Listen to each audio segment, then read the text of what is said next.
Everybody wants to be a bodybuilder, but not everybody wants to lift heavy ass weights.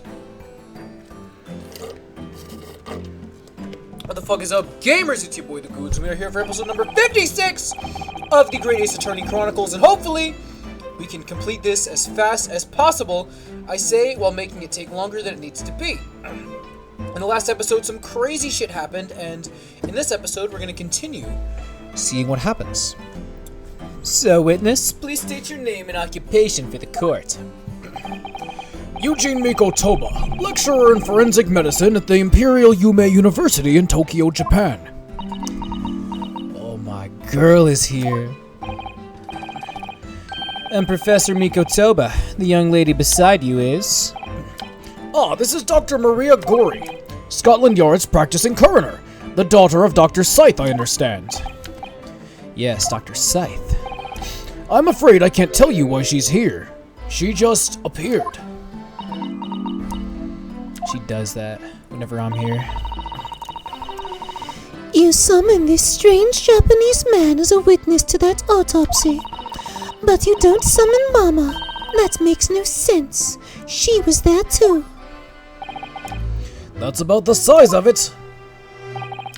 I've had her eyes boring into the side of my cheek constantly, whilst I was in the antechamber too. Poor man, the idea of it's making me shudder. Also, I'm wearing an XL so you can like see. That's not why. But so you can like see how like lean and shit I am now. Ooh, look at that. Ooh, look at that. Ooh. Oh yeah, I'm something even now. You know what I mean? Like it's better. Pretty crazy. The revelations about Dr. Scythe that came to light some days ago defiled the reputation of the entire judiciary. She was therefore deemed unfit to appear as a witness in today's proceedings. The Ministry of Justice's decision on that is final. Well, we wouldn't want any more perjury to be committed, would we? She didn't lie, but whatever. The Ministry of Justice. Some questionable strings are being pulled, I think. I remember you, Dr. Miko Toba, but I certainly never expected to be meeting you under these circumstances. Yes, it's been a long while, Lord Strongheart. The prosecution understands that you were a visiting student of forensic science in London until 10 years ago. That's right. I studied under Dr. Wilson at St. Sinners. So you were present at the autopsy of my brother, Lord Clint Van Zeeks. I was, yes. I assisted Dr. Wilson with the entire procedure. Yeah. Oh, what the fuck she say? Mama is far more skilled than any Japanese man. Well, Dr. Wilson asked me to be his primary assistant on that occasion. And this autopsy report was actually penned by you, I believe. Yes, I noted all of the doctor's findings when we were done. He read through the document and signed it. Poor Mama. As secondary assistant, she wouldn't have had such a good view of all the innards. So, Professor, do you remember Inspector Gregson? Yes, of course. If it wasn't for his insistence, Lord Van Zeeks' autopsy would never have happened. But he was absolutely convinced that it would reveal decisive evidence against Genshin, you see. So Lord Strongheart had to entreat the nobility to allow it to take place. Do correct me if I'm wrong, my lord. It was as a result of that autopsy that a mass murderer was apprehended and justice was done. But Gregson admitted it before he was killed. He admitted that the results of the autopsy were fabricated. You were there at the time, so you must testify. You have an obligation to tell the truth about what really went on. Absolutely. That's precisely why I'm here. And that's why I'm here too. Very well then. You will give your formal testimony now, witness. But before you begin, a word of warning. Oh? You will state truthfully and accurately what you saw and what you heard at the time. I wouldn't dream of doing otherwise, my lord. The moment your testimony verges on supposition, I will expel you from my courtroom! Remember that! Their voices are so similar, I never expected them to be in the same room. It's like, you ever seen those clips where it's like Carter Peterschmidt and Dr. Hartman or whatever from Family Guy are in the same room, and they made like a meme about it where they had like all the characters that Seth MacFarlane voiced doing the same voice all at once. From my own observations, I couldn't say there was any indication of the autopsy results having been fabricated. Death resulted from a wound made by a Western-style sword transfixing the heart. That I found a little strange. There were no other... Well, she's out of her mask on. There were no other signs of internal injury. Nothing questionable at all. It was just that beautiful but dangerous piece of evidence removed from the man's stomach. Presumed to have been swallowed by the victim as a way of posthumously identifying his assailant. Which, how the fuck would Gregson know about that, is what's so weird. No indication. Nothing to suggest fabrication. Professor Mikotoba, are you certain about that? Well, nothing that I could positively identify as such, much less swear to in testimony. Ugh.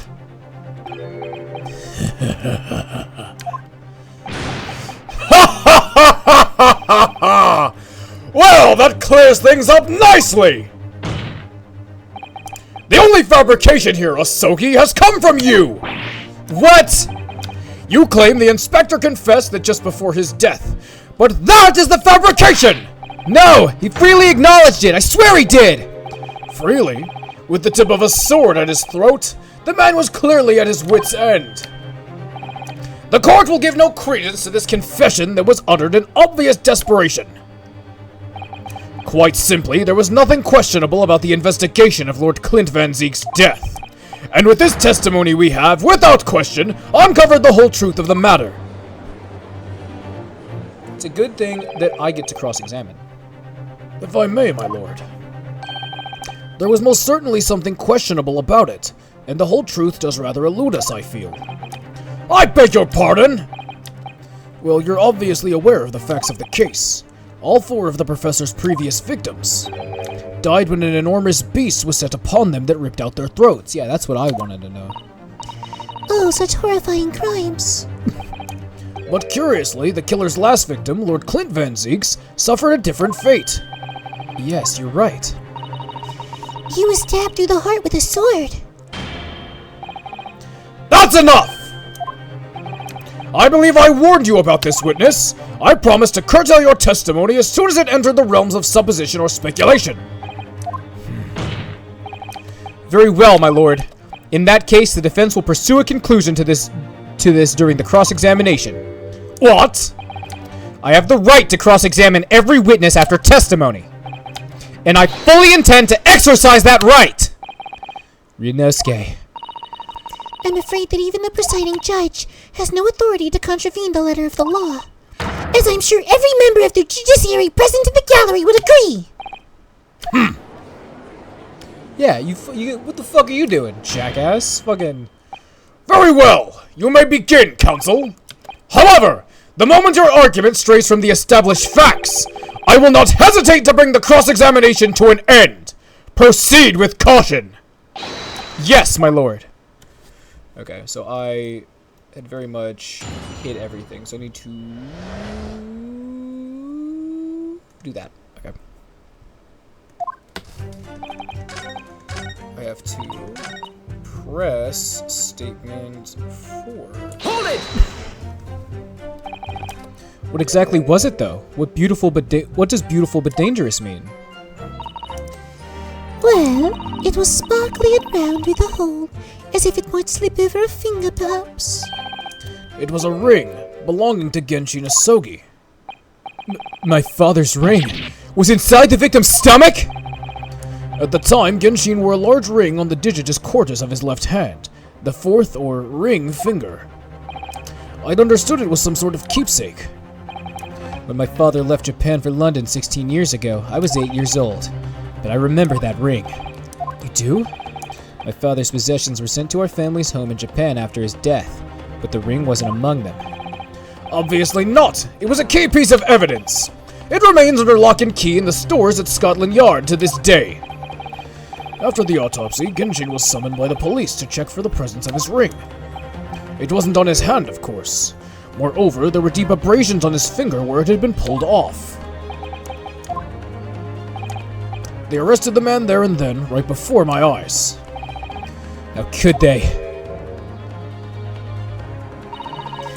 Oh, I brought the ring along with me today. What? Here it is, a bit dusty from years in the stores. Good gracious! Yes, that's it! I haven't seen that in 10 long years. And that was found inside the victim's stomach? Yes, I'm afraid so. You hesitated there, Professor Mikotoba. Should we read something into that? Oh, well, it's just that thinking back now. I didn't actually witness the moment it was extracted from the victim's body. Oh my, really? At that precise moment, Dr. Wilson had asked me to fetch him a new scalpel, you see. Dr. Gory! The removal of historic evidence from the stores requires my consent, does it not?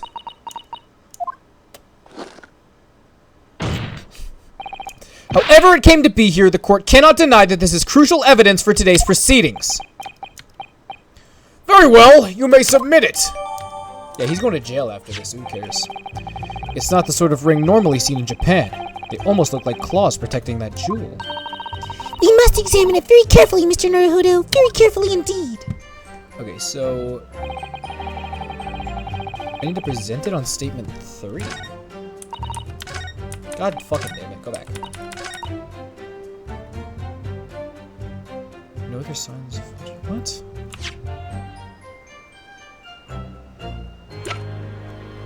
Objection!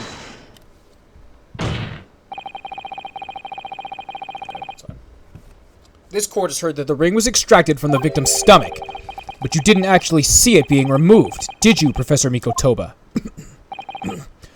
That's right. As I said in my testimony before, at that moment I was fetching a replacement scalpel that Dr. Wilson had requested. In other words, you can neither confirm nor deny whether this ring in fact really came from the victim's stomach or not. What are you suggesting, counsel? That the ring was never in the victim's stomach to begin with. It's entirely feasible that Dr. Wilson fabricated that detail about the autopsy. What are you saying? That Dr. Wilson was in possession of the ring in advance, after it was somehow stolen from Mr. Asogi. And he produced it during the procedure, pretending to have found it there and then in the victim's stomach. Objection! Supposition at best. What possible evidence do you have to support such a rash claim? This evidence right here. That's the autopsy report. It's explicit in that report, counsel. Other than the ring, nothing unusual was noted internally, so I'm not sure how you intend to prove your point. You've already done it for me, my lord. The lack of internal injury says it all. What? To swallow a ring of this size would require considerable effort and determination. And in addition to its size, there are sharp claws around the gemstone to contend with. My brother was a determined man, and on the brink of death even more so, I'm sure. He would have stopped at nothing to ensure that evil killer was brought to justice. But if he really had swallowed that enormous ring, it's inconceivable that no traces of its passage down his throat would have remained as internal trauma. No. And there you've arrived at the sticking point. That's precisely why I had my doubts about the findings myself 10 years ago. Then why didn't you say something at the time? I did. I still remember the conversation I had with Dr. Wilson in the laboratory that day.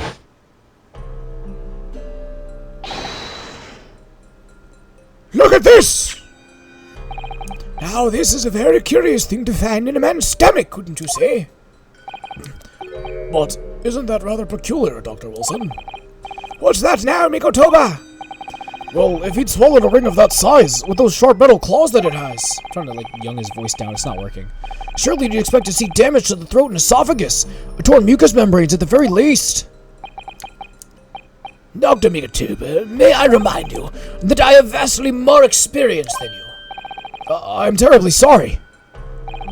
I can think of plenty of ways to explain why no injuries would be seen. Now, let me say this. The victim would appear to have ingested this item as evidence to identify his assailant. Go ahead, write it down.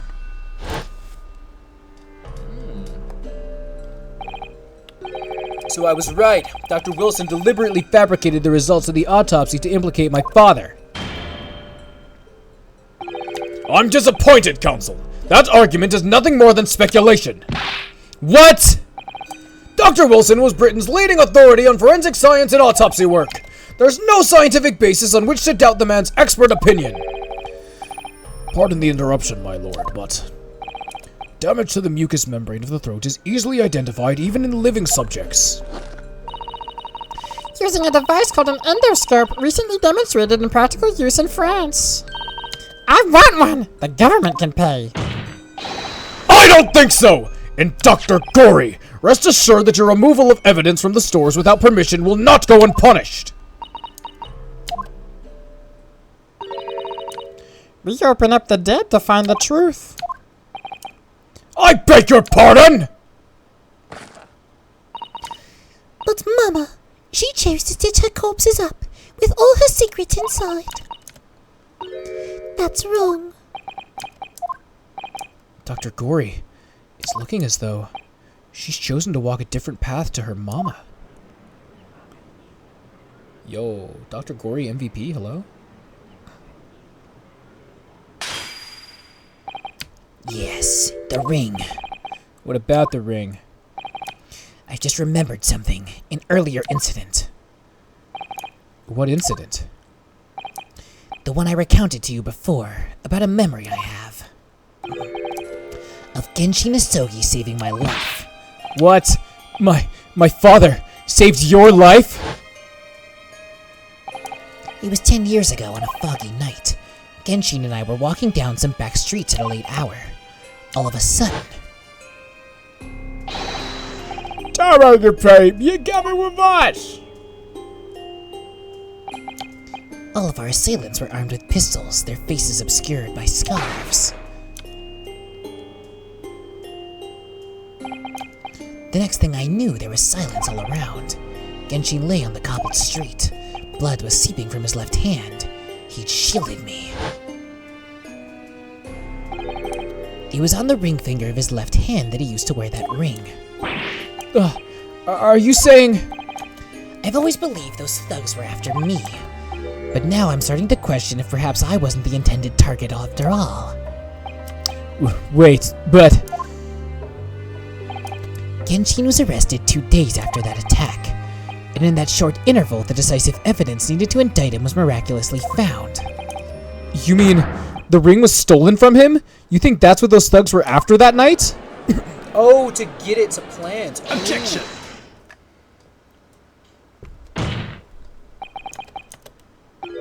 You pathetic coward! You expect me to believe that you weren't involved? What do you mean by that?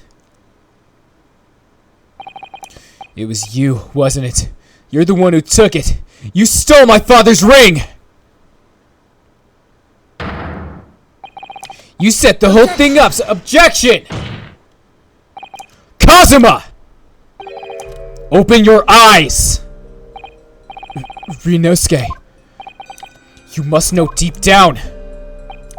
Oh, fucking bitch. The truth can be completely obscured even when your judgment is only slightly clouded. But at the moment, you seem to be floundering through a dense fog. Is that why you are so insistent I should be present in this trial? To see you like this?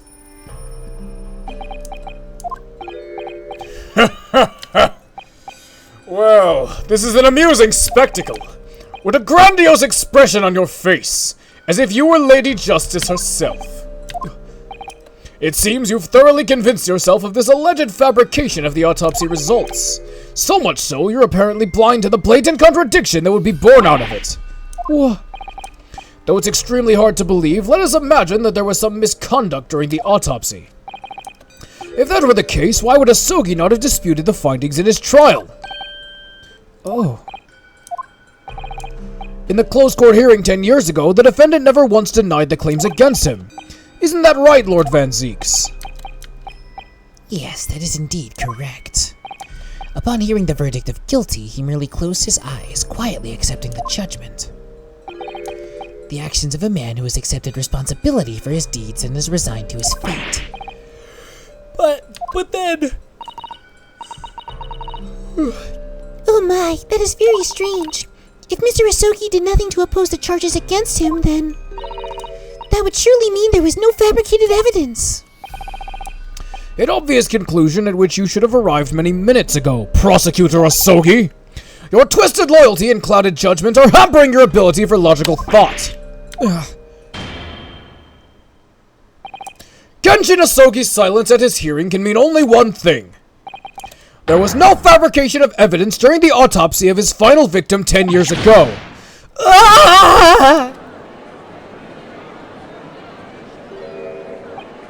But if that autopsy was all above board, there will be nothing to stop Lord Strongheart bringing this trial to an immediate conclusion.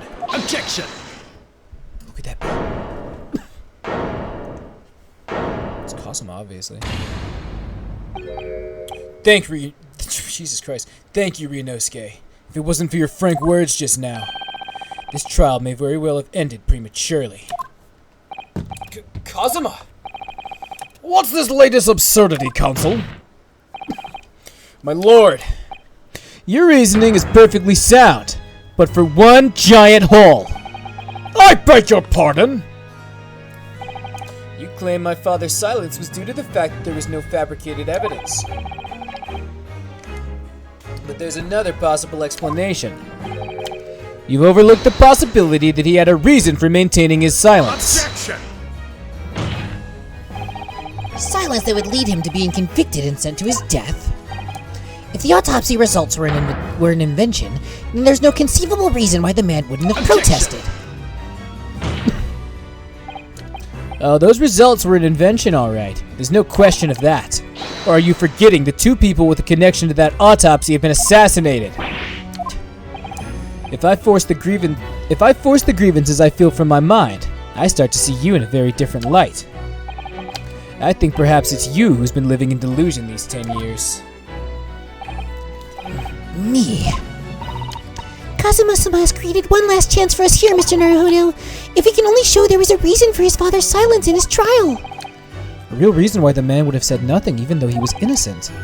Could it have been part of some negotiation, perhaps? Enough rhetoric! The court must be shown evidence! So, apparently, according to the walkthrough, it's the dismissal notice is what we're supposed to show. It's true that Genshin Asogi's silence during his trial resulted in his conviction. But that didn't actually lead to his execution. On the contrary, it led to his escape. An escape that was only possible because he'd been sentenced to death. Although I find it hard to believe my father would have negotiated in that way, the defense is correct. A fake execution, falsification of a death certificate, and a jailbreak inside a coffin. Clearly such an elaborate plan couldn't have been carried out by my father alone. He must have had the help of a collaborator from the judiciary. I have here the dismissal notice of the chief warder who was working in the prison at that time. The notes read, there are indications that the jailbreak was in planning prior to the inmate's incarceration. In other words, there were suggestions of some sort of negotiation between Mr. Asogi and the British government. In exchange for his silence in court, he was given an assurance that he would be broken out of prison. Yes, with that sort of clandestine agreement in place, I can imagine he would have kept very quiet. I would go further than that, in fact. I would say that the elaborate jailbreak of Mr. Asogi can be explained in no other way. That actually makes sense, eh? Order! Order! First fabricated evidence and now a jailbreak conspiracy! Of course, because it's all intimately linked. The prosecution wishes to summon a new witness to the stand, or new witnesses. Witnesses? People who can testify about the jailbreak that took place 10 years ago. Governor Kaden and the poor chief warder of the prison. I won't allow this trial to turn into a farce! To summon the governor of the prison after all these years! Oh, it wouldn't be any trouble, my lord. What?! Father!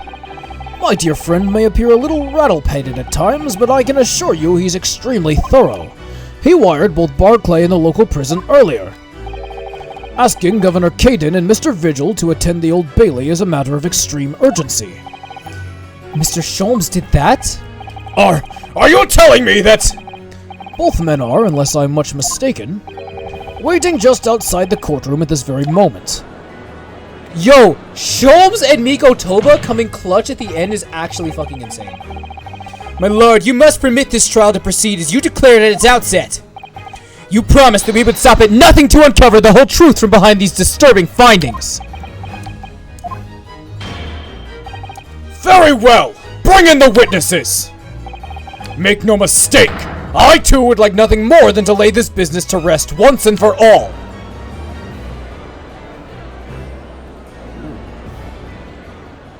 Okay, we are absolutely fucking getting there. Absolutely fucking getting there.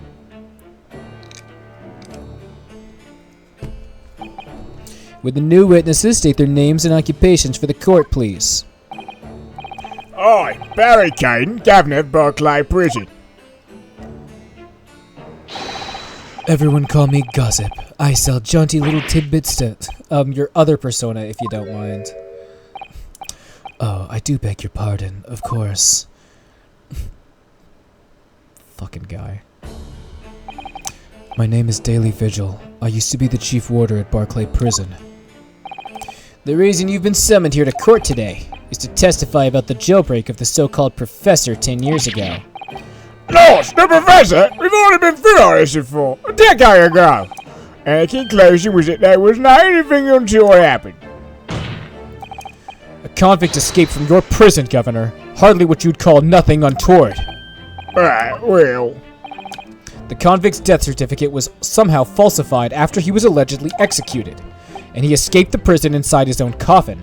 A plan of that complexity could never have been carried out without the help of somebody of influence inside the prison. Governor Caden, don't imagine that the passage of time will afford you any protection. If it turns out that you were involved in the plot to break Mr. Asogi out of your prison, then of course, the consequences will be very serious. In all likelihood, a capital punishment. Guys, hold on there, laddie. All I did was... Witness! Governor Caden. Aye, sir. You have a critical role to play in the public safety of our country. A great responsibility to shoulder. The significance of your testimony in court cannot be understated. Therefore, think carefully before you speak. And Prosecutor Asogi, if you threaten the witnesses again, you will be held in contempt of court. My apologies, my lord. There's no disputing the fact that an intricate jailbreak plot was enacted 10 years ago. Clearly, you were both involved in some way. So you will testify before the court now and explain exactly what took place. Very well. Let the witnesses give their formal testimony. Tell the court everything you know of the plot to break Asogi out of Barclay Prison 10 years ago. Alright.